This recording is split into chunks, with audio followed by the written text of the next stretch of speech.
Welcome to Conversations with Cubit. It is an absolute thrill to have you here tonight, and I want to express my deepest gratitude for you supporting these weekly conversations. I just love it. Now, I can't tell you how many conversations I've had with different community members about how police behave on traffic stops, or how citizens should behave on traffic stops, or any of those other interactions with police officers. All this means to me is that people really want to not only feel as safe as possible during these encounters with police officers, they want to be as safe as possible with these encounters with police officers. And tonight, we have an extraordinary young man who has put a ton of thought into making everyday encounters with police officers as safe as possible. Believe me, when I say this conversation is going to be interesting, it is also going to be inspiring. Needless to say, I'm excited about tonight's conversation.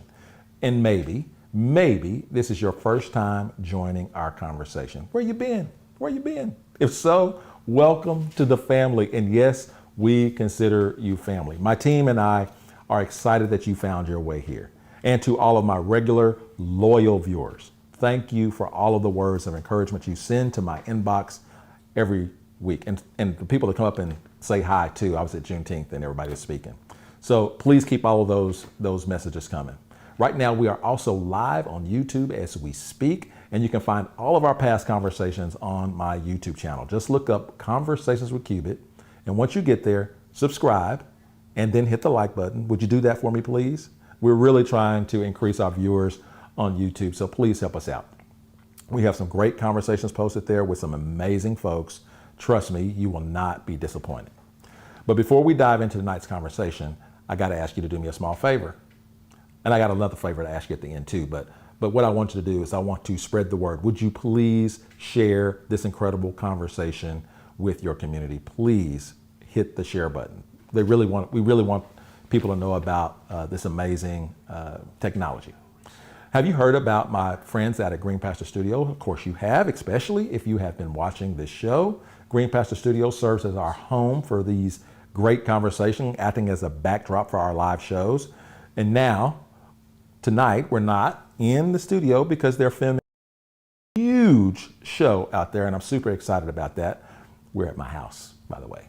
But let me tell you, Green Pasture Studios is in the business of making dreams come true through movie production, captivating commercials, and they even have a film training academy right here in the Oklahoma City metropolitan area, out toward Spencer, Oklahoma. Make sure you look them up online. You'll be mesmerized by all of their incredible work. Now, I need to share with you just our 3 simple goals for these weekly conversations. There are only 3, and they are very simple. Is 1, we do this because we want to add value to people and to my community.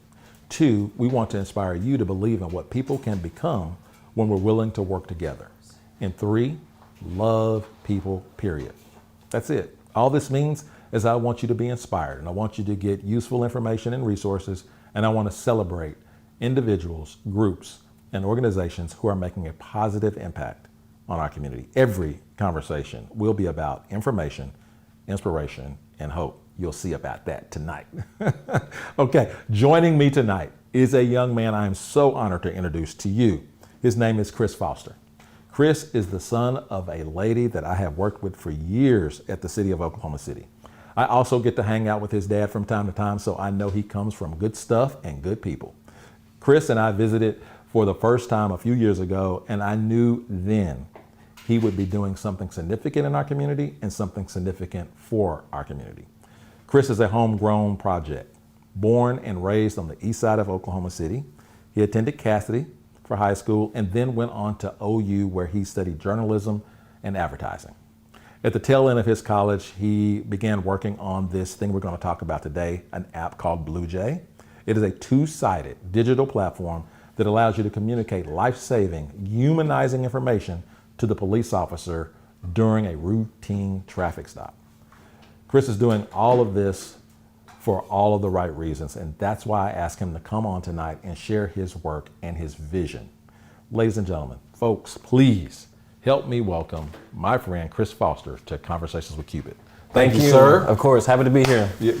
How you like the setup? I like it. It's crazy. Like, there's just phones everywhere. You know, like I was expecting big cameras, but no, we're in that digital era, and I'm happy to see it, considering that's what I'm doing or something like and you're that. in the hood, by the way. Of course, yeah. Brought me back. I haven't been over here in a while. That's good. Well, thank you for coming, and thanks for engaging me very early on in your Well, I think I was introduced to it pretty early on. You know, very early, like before there was even like a tangible thing. It was just an idea at that point. Yeah. And I was like, who can I get to first that, would give me some insight? And I was like, let me ask Mom first. Yeah. And then Mom directed me to you. And yeah, it's just been that steady line of communication since then. Well, I've been very proud because I've heard a lot of people that you've met with, Cass, without you knowing, has talked to me and asked me about you. I'm glad. You've done really good. You've done really good. Any kind of talk is good talk. It's good talk. Yep. It's good. It has been positive. Good. So tell me a little bit. You went to Cassidy. Yep.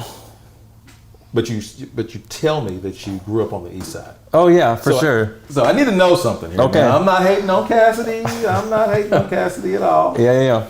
But I need you to name a few east side landmarks before we go any further to clarify where you're from. Okay. East side, 23rd Martin Luther King. There's a landmark, the KFC Taco Bell joint restaurant. That's definitely one. Okay. The Metropolitan Library. I don't know if anyone knew, but before that, it used to be a movie, like a blockbuster, but it was like the East Side blockbuster. I think it was called like Hollywood something, or Okay, you're in the area. So you know what I'm talking about? Yes. So we're calling that the East Side. There's also Florence's. You gotta get Florence's. Okay. That delicious. I guess that's a landmark. Mama E's Soul Food before it shut down. Unfortunately, you had Bobo's in the same area before it got a little too violent to eat. Well, there. it was never not too violent. It was. I don't know. I'm not. Hey, Bobo, come on the show. Yeah, of course. Shep's a little ways down the way. We're getting a little west of the East Side, but I mean, you gotta include Douglas because that's where a lot of my AAU practices was at Douglas. Basketball player. Yep, of course. Football. Tried it. You tried? Tried it, but it was before basketball season, so I was always hesitant, and I was always hurt during the season because I couldn't risk getting hurt for basketball season. But yeah, basketball player, tried football just because, that was a cool thing to do. Most of my friends played football, and I didn't want to be the one not playing it, so we were doing that. Yeah. But back to the landmark thing, I felt like my landmarks are pretty good so far. Oh, you're judging you. That's good. I'm judging me, because now I feel like we're attacking. If I came from the East Side, what would you consider to be a landmark, or what were you looking for? I wasn't looking for anything. You just can't miss. Were those satisfactory, you think? There was a grocery store there. It's not there anymore, but there was a grocery store across from that Taco Bell KFC duo. Yes, you got that. There's an old basketball court that has grass over it now, that same area. That's good. So my landmarks might be different than yours because of their age difference. Okay. So I could take you back quite a ways. Alrighty. But there's some, well, I'm surprised you didn't mention Happy Hog. Happy Hog, George's, It's become a landmark. That and, what was it, Papadino's right there? Yeah, what about, where do you get pork chops on the east side? Man, I just don't do pork chops in general. Somebody stopped to get a good pork chop at 23rd and Kelly area. Can I do you one better? And if they wanted, you can't do better. I'm just telling you. This is the pork chop. I'm gonna throw out Leo's. No. Okay. No. So there's DHS right there. Yeah. And then across the street from DHS is this little store. I don't even know if it has a sign.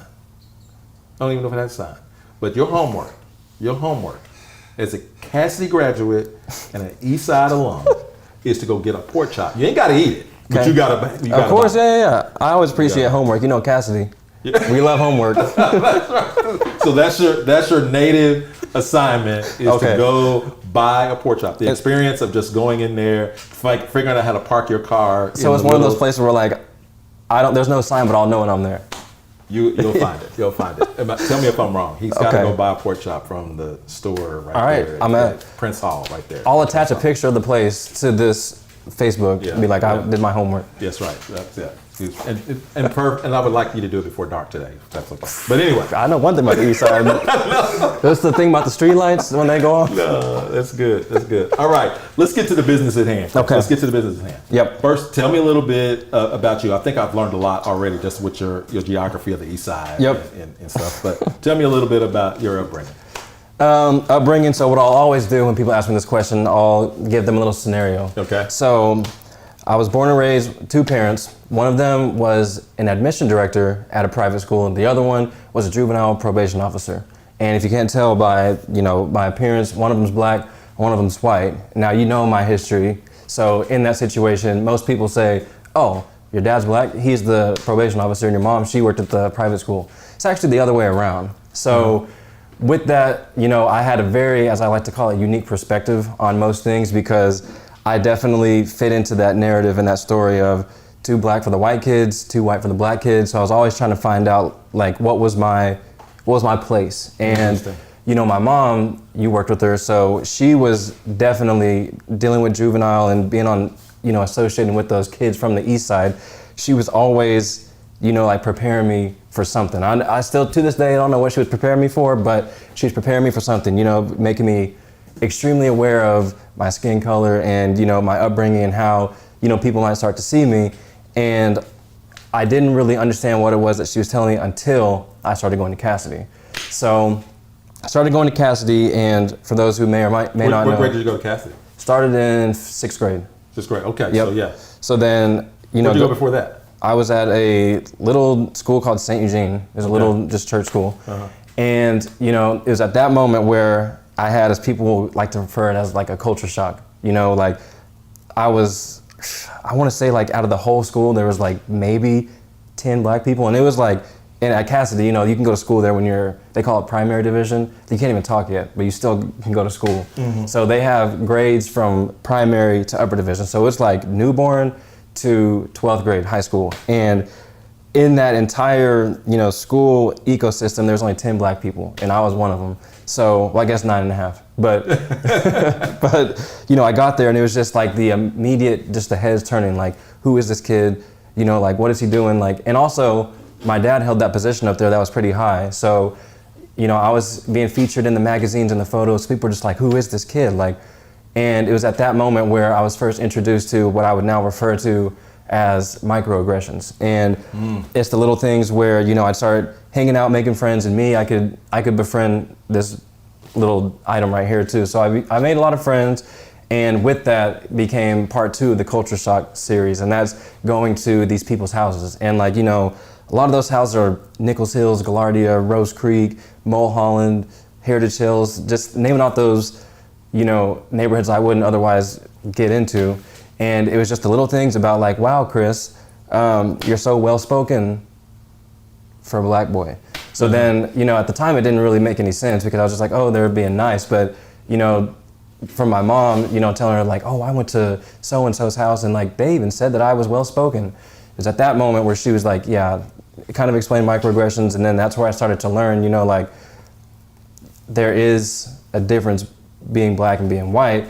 And it was just that whole thing of, like, because I was on the AAU basketball team all through high school. So it was like, I go to school and, I'm trying to fit in with the kids there. And then I got to go, like I mentioned earlier, we practiced at Douglas High School. So then all those kids, as you can imagine, were from that area. So then at that point I had to realize, oh shoot, like, I can't be that kid that's at the private school. I got to be a different kid, because we're with the homies now. So because you're trying to fit in. Trying to fit in, exactly. And especially at that age of, 6th grade all through high school, like, you're really trying to find your identity. And it was just a huge struggle trying to figure out, like, I'd even call it at one point like an identity crisis, because how have you fixed it? Oh, yeah. Where have you landed today? I've landed in the sense that I appreciate my culture, I appreciate my skin, but I don't allow the things that society would say needs to be associated with one or the other define me. Yeah. And, the things that I gravitate to are the things that define me, not what, like, according to society, I should be all about playing basketball, being, a sports athlete, and, on the weekends kicking my feet up and, doing hood rat stuff. And, for the other side of me, it should be like well-educated, going to school, doing all these great things. And for the longest time, I actually let society decide that for me. But now, I have a real passion for social justice. I have a real passion for bringing change into this world I'm in. And I found that out a couple years ago, was when I was like, you know what, I want to bring some change. And it came while I was just, of course, back home in my roots. I was visiting my mom at work, and there was a young kid there who was in her office, and she was just like, man, she's like, what do you do? And I told him at the time I was working for the OU basketball team in college. So I told him that, and he's like, wow, I want to be a basketball player. And he's like, I don't think I'd go to OU. I think I would go to the NBA first. And I was like, He didn't know. yeah, he didn't know. And I just had that moment, and I don't know what came over me, but I told him, I was like, you can be anything you want. And I know it's like a very short, concise story, but it was like at that moment, I was like, you know what, like, it feels good helping people. So little did I know that, years later, I'd be helping people on a macro scale, but it all started, going back to the roots, visiting mom, doing what she's doing, and having those experiences and those stories learned from trying to find my place and fit in. It was. I could really dig into some of the stuff that you said, and we'll never get to talk about the app you did. But for real, the thing that's interesting is that your dad is black, your mom is white, and your like you said, your dad works at the private school as a black man, and your white mom works in juvenile justice. Yeah, it's really twisted, right? And your mom is the one that is giving you all of the prepared, be prepared. Yeah, I would say the traffic stop talk. How to act and how to behave. Oh yeah, and to be aware of your skin color. Be aware that you're not like the others. Yeah, it's funny that she's giving you as the white parent. I credit she's that. the one giving you the advice. I credit that just because she's been doing that. I think 30 years now. I think she just got her 30-year, what is it, a coin or badge, whatever. And I think it's just her doing that for so long. I think she felt comfortable enough from all the experiences and from the kids that she was helping. Like she really took that job, and that's what she loves to do. But Chris, what does it say about our criminal justice system or our engagement with officers when you have someone who works with police closely? Yeah. I mean, I know she does because I work with her. Right. She works with police closely. Yeah. And goes home and says, I work with those people. Be aware of this. What does this say about our police? What do you get from that? What I take from that is because she did a very good job of, allowing me to see both sides, because a lot of my growing up, I was around police officers because of just her job. So I naturally, if I was at her office, I'd be engaging with police officers. But I think she was just preparing me to not necessarily give every police officer the benefit of the doubt, because there are some out there that, and just because of the way the system is and how it's for so many years been what it is, I think she was just preparing me, to not give everyone the benefit of the doubt. And I think it was hard for me to understand at a young age. And it wasn't just, and you can clarify, I might be wrong, but it wasn't just, some of those police officers will lie on you. Some of those police officers will plant evidence on you. Some of those police officers will be extra forceful on you. It wasn't just that.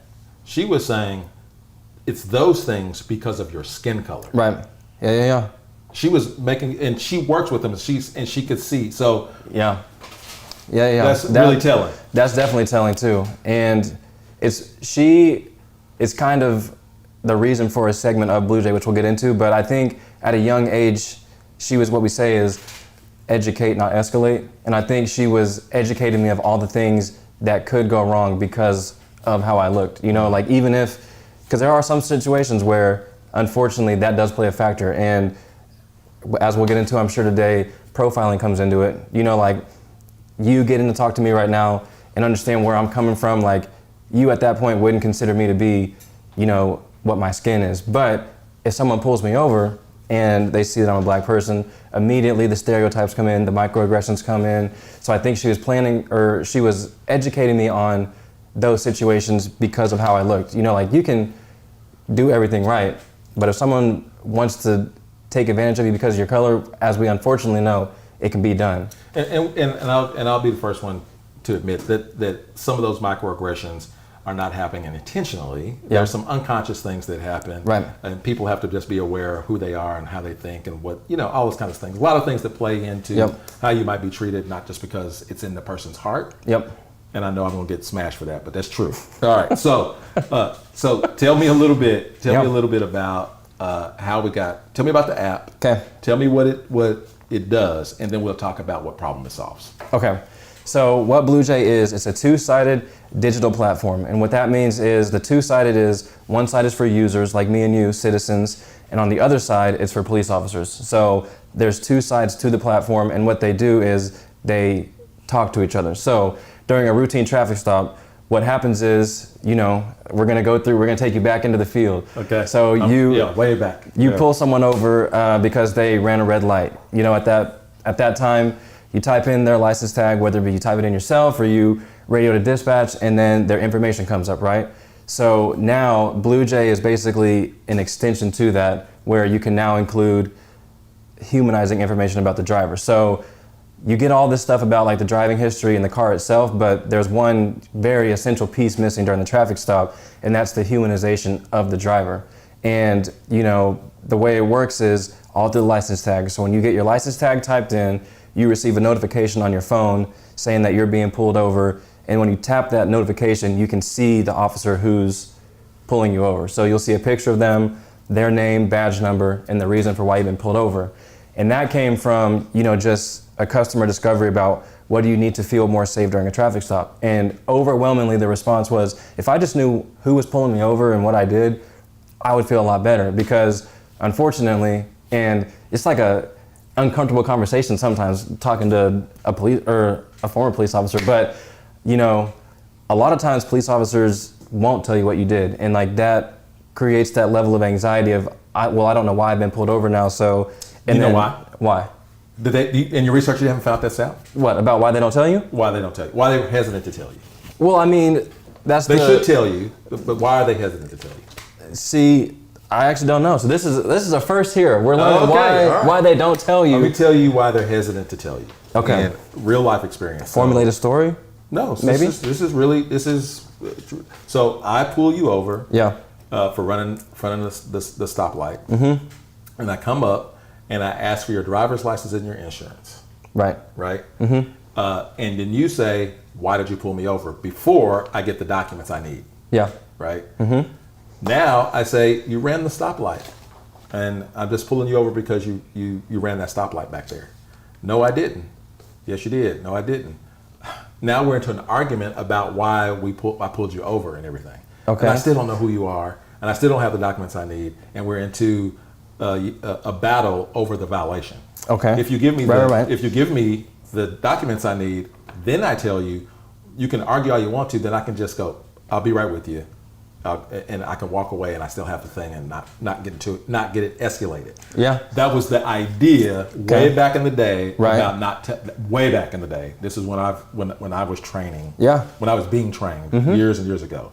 That has since Interesting. gone away, but that was the idea behind it. You don't want to get into an argument over the traffic stop while standing there while traffic is driving by you. So that was Fair enough. That was the whole reason. Okay. Well, now I know. That's good information to know. So it's usually an old school cop that does it. Usually. So as you can imagine now, since that's what a lot of the police departments appreciate about what we're doing is we're bringing policing up to the 21st century. Because you said back in the day, and we're still doing it. Right. So BluJay is very innovative in the way that like you can now see, because the way I describe it is, if I wanted to FaceTime someone or like video chat someone in Europe, it's possible. But police officers who interact with people every single day still have some old school technology depending on where you are. There are more, progressive and police departments who have adopted new services, but still just the standard operating procedure of the car side interaction is still something that, is done to this day, which totally for that. I just think it could be enhanced. And that's what BluJay,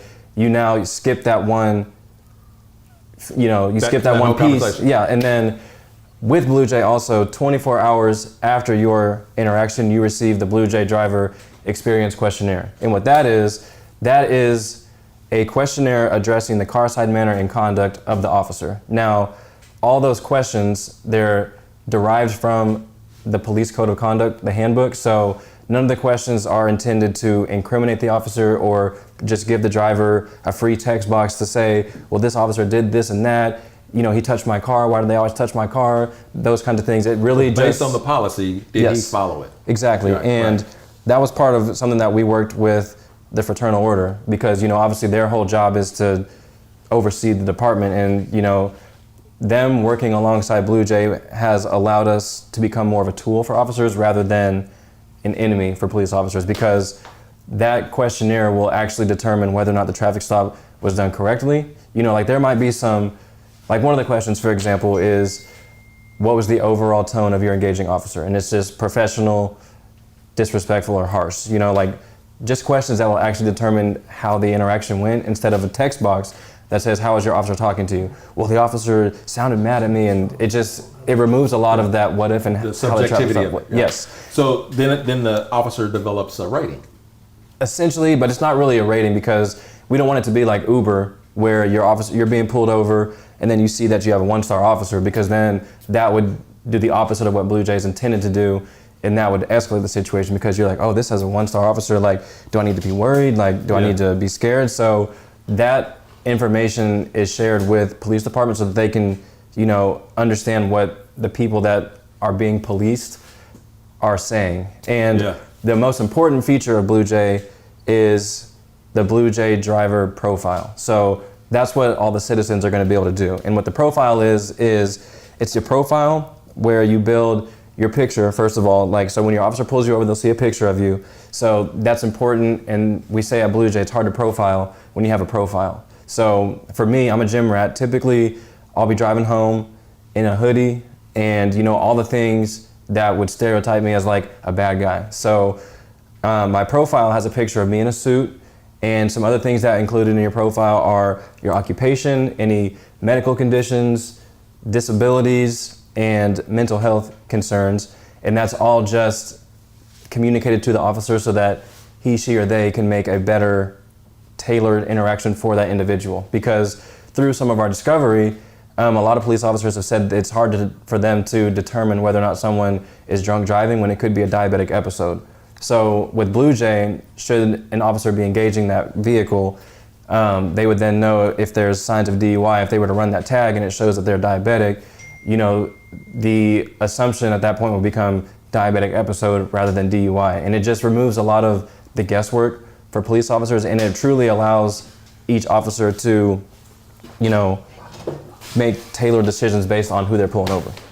I like what I'm hearing. And so this is one of the questions I have is, will the officers have to use it, or is it just built into the system? So it's built into the system, and the way it's being positioned now, it's just a tool. So we didn't want to mandate it because, you know, we wanted officers to truly enjoy using it, and obviously anything that comes with the mandate usually is, you know, a little less receptive, because it's like, oh, here's another thing we got to do.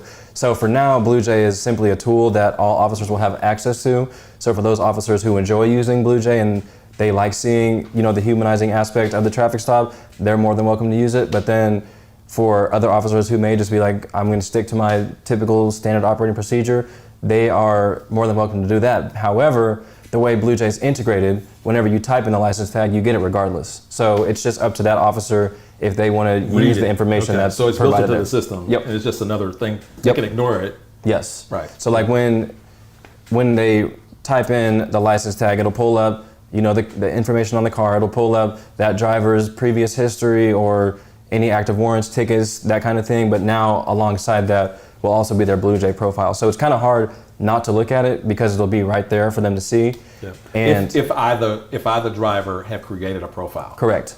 And that's the big part about BluJay is we need everybody to sign up, because, you know, it's right now it'll be a probability game. So if you get pulled over and you don't have a BluJay profile, for the officer, they'll still run your tag, but are they going to have a BluJay profile? So that's going to be, once it's released, that's going to be, and kind of what we're doing now is just getting people to be aware of it and to sign up whenever it's out, because it'll really, like what we say, it really humanizes the traffic stop, and it allows, you know, the things that you need to advocate for to be communicated to that officer. So, and there's nothing. So I'm getting pulled over, and I'm engaging with my phone instead of paying attention to what's going on with the officer, the traffic, all that kind of stuff. No fears. You thought about this? Yeah, thought about it. So the way it works is you get that notification, and all you got to do is click it. And then once you set it down in your cup holder, you can put it in front of your instrument cluster, you can put it on your lap. It'll actually guide you through a traffic stop. So you'll see the information on your officer, his badge number, their badge number, reason you've been pulled over, and it's on a timer. So once we feel you've had enough time to look at who's pulling you over and all that stuff, it dissolves, and then it starts to give you reassuring messages. So what you'll see is, please have your ID and insurance out and ready for the officer, and then that'll dissolve, and another message comes up that says, traffic stops in this area typically take around X amount of time to X amount of time. You know, if you're going to make any sudden movements, please inform your officer before doing so. And all this is just happening with your phone wherever it is. So we don't want you to be on it the whole time because, you know, from the police perspective, what are they doing? You know, they're fidgeting. So like, are they reaching for a weapon? Are they, you know, like, I understand that aspect of it. So what we're asking for is, we do know also too from the traffic stop, there is a little bit of time before the officer steps out and washes the vehicle. And it's through that where we determined you have enough time to look at it, click, put down, and then it guides you through the rest. So part of what BluJay does too is it runs you through that whole process before it actually happens, because we want you to be familiar with BluJay before it happens. So it's one of those things where it is a change. Like, I want to be the first to admit, like, it is a change, but I feel like it's a step in the right direction in terms of tell the me traffic why. stop. Tell me what motivated you to dig into this, because I know it's been 3 years since we first talked. And so what made you dig in and stay in? What motivated you to get this going? So there's a personal story, and then there's kind of like the big picture story. So I was at home with my dad in July of 2016, and that's where we saw the unfortunate shooting of Philando Castile. And it was one of those moments where, I know he's gonna kill me for saying this, but because my dad, he's typically a pretty hard-shelled guy. And I saw, like, during that moment, specifically because Philando's girlfriend's kid was in the car and had to witness that horrific incident, I kind of saw him soften up, and I, you know, just had that moment of like, dang, this is like a serious thing, because, you know, unfortunately, it's one of those things you just become so numb to, just the norm, where it's just like, oh dang, another one. But it was in that moment where he looked at me and he was like, what can we do to fix this? And it was at that moment where we just started writing stuff down. We're like, what can be done? That was the overall, you know, big picture moment of how BluJay came. It's like, this shouldn't happen from a traffic stop. And it was, what it came down to is a bunch of, if only the officer knew this, or if only the officer had this, if only the officer would have known. Those types of things were the questions that, you know, were instrumental in building BluJay up. Just more communication, more information during a traffic stop. For me personally, it was a few years ago, I got pulled over in a little town in Dixon, Oklahoma. I was going to a high school football game, and I got pulled over, and the officer, you know, and again, I've raised around police officers, like, I'm always just raised, give them the benefit of the doubt, you know, like, do what they say, the whole traffic stop conversation. But this one really took a turn for the worse. So I was in the car, the officer asked me some very interesting questions before he told me what I was pulled over for, just like, does anyone know you're out here? Because we were in the middle of nowhere. So then it was like to the point where he had a flashlight, because there were no street lights, just middle of nowhere. And he had asked me, does anyone know that you're out here right now? And I said, a couple people. And he said, you know, like, there's a lot of people around this part that, like, you know, like, just go missing. And I was like, this is getting interesting. You know, at that moment, like, the heart rate really sped up, and I was like, this is the moment that my mom had been telling me about. Like, this is it. So, you know, like, I just immediately went into that fight or flight mode, and he asked me to step out of the vehicle, and so I stepped out. We went into his vehicle, and he's asking me questions like, you know, if you're with a loved one, like, you probably shouldn't be doing what you're doing out here, because you never know what could happen out in places like this. So I was just, again, trying my best to just comply and do what was being asked of me. And it wasn't until the moment where this officer asked me, he was like, what's up with your sweatshirt? And my sweatshirt was University of Oklahoma football. And at the time, I had switched from OU basketball to football. And it was at that moment where I told him, you know, I work for the football team. I was actually on my way back to Norman to get ready for practice in the morning. You know, I work with Baker and Kyler. At the time, Baker Mayfield and Kyler Murray. And at that moment, I don't know what happened, the lights turned on, or just everything about that interaction de-escalated. And he was like, you know Baker Mayfield? And I said, yeah, I work with him typically on a daily basis. And he was like, how cool is he? And I was like, oh yeah, he's a pretty cool guy. Like started lightening up, and then he was like, what about Lincoln Riley? Is he as cool as everyone says? And at the time, yeah, he was cool. He was still our guy. Yeah, he earned himself on that list with KD now, but so he just like that whole interaction, he still gave me a ticket, but he was like, hey, just be safe out here. The reason I pulled you over at the end of this traffic stop was, the reason I pulled you over was tag was expired and you were speeding. So I was like, okay, thank you. And he was like, hey, he's like, you think we're gonna win a national championship this year? I said, I don't know. And then he was like, well, have a good one, drive safe. And for me, like I got in the car and like had that, you know, moment of like huge sigh of relief, but also wondering like what just happened. Like everything that I've been told, you know, like that's not how it's supposed to go, but you know, went about my business. And that's kind of the personal attachment I have to BluJay, because there was just so many different things in that situation, you know, affected me personally. And I was like, there's got to be something to where stuff like this doesn't happen. When do we get it? We get it when do we get it end of the summer for sure. So we're about 85% of the way done with the user side. I mentioned it was a two-sided platform. 85% of the way of the user part being done, and then we attacked the police side, which I'm sure you'll appreciate. It's very simplistic on the officer side, because we don't want any crazy screens, because there's enough going on in the patrol vehicle. So it's very simplistic screen, and all there is on there is a license tag entry, but since it's integrated with the other systems, it won't really be necessary. But I mean, it's coming very soon. It's the closest it's ever been. Very soon. Yeah. This the only state that this is going to be in? Is this going to be other? I mean, it sounds like something that everybody might want. Right.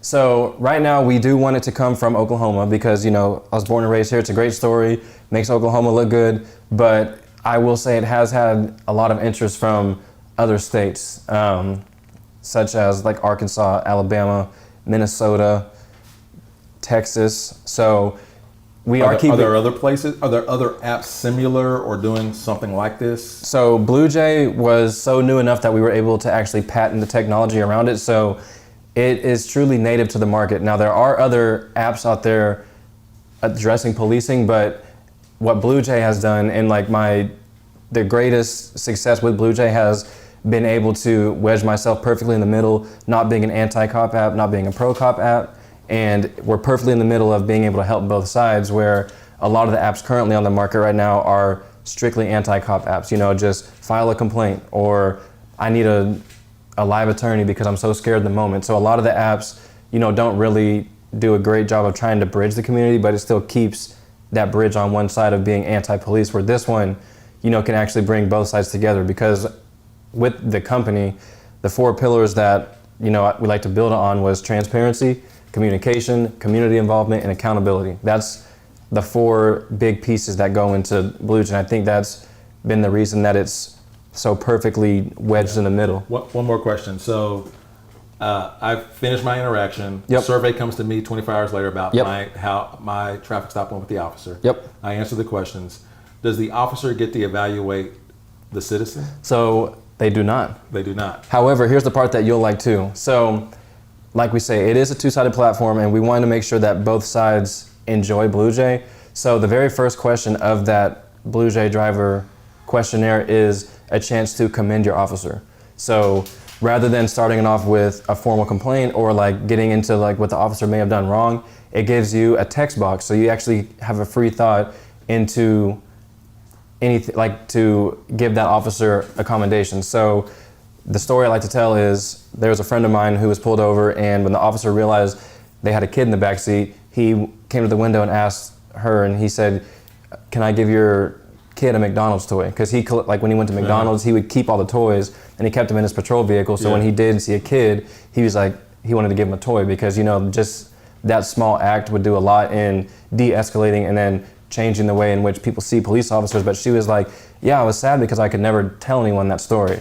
So we offer that aspect, and then that officer the following day, when they sign into their vehicle or like all their computer in there, they'll be notified of all the ways in which they compelled someone enough to write a good review about them.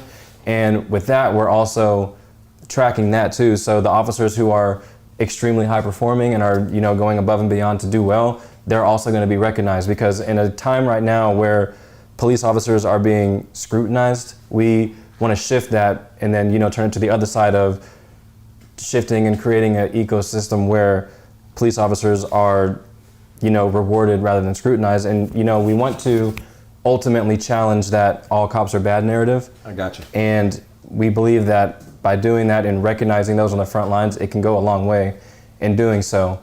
And well, tell me about how we engage with it at this point to get ready to learn more about it. Yep. Yeah, I know you got Instagram.